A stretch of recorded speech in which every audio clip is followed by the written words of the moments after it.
البان كيك الجامد جدا بطريقة سهلة ولذيذة. هندخل كمان جواه فاكهة، ينفع فطار او سناك او وجبة عشاء. هنعمل ايه؟ هنقشر 2 موزة وهنقطعها كده قطع صغيرة وهنحطها في بولة،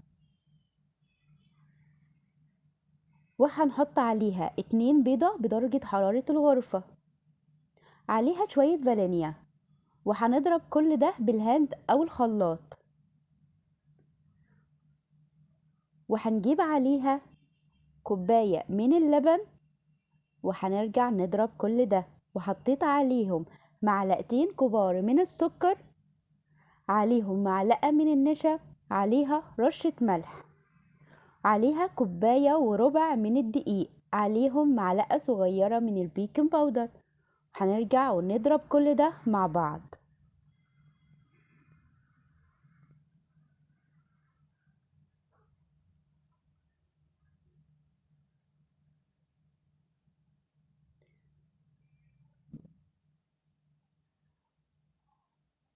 وطبعا لازم نتأكد ان كل المكونات اختلطت مع بعض وان مفيش قطع من الموز ظاهرة.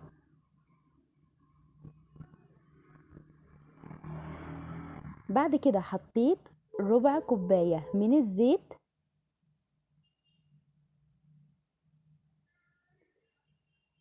ورجعت كده وقلبته،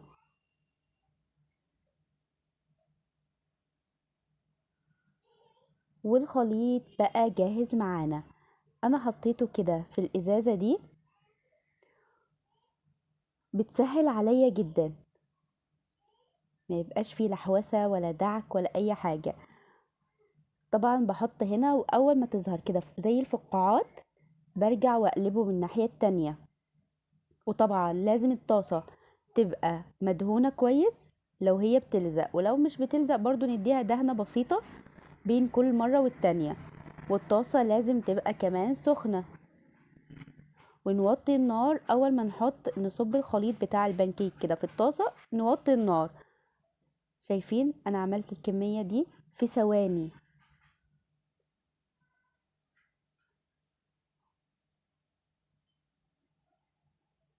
وهنبتدي ان احنا نحط واحدة وندهنها كده شوكولاتة، وهنحط واحدة تانية وشوكولاتة. وينفع كمان بين الطبقات تحطي شوكولاتة ومكسرات، فورماسيل، اي حاجة انت بتحبيها. ممكن تحطي كمان عسل وزبدة كده، هيبقى طعم وهم.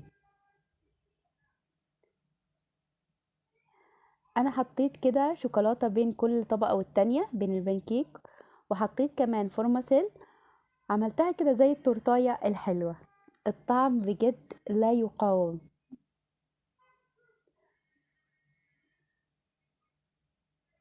شايفين؟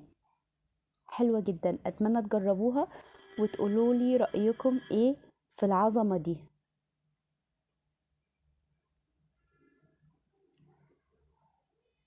باي باي.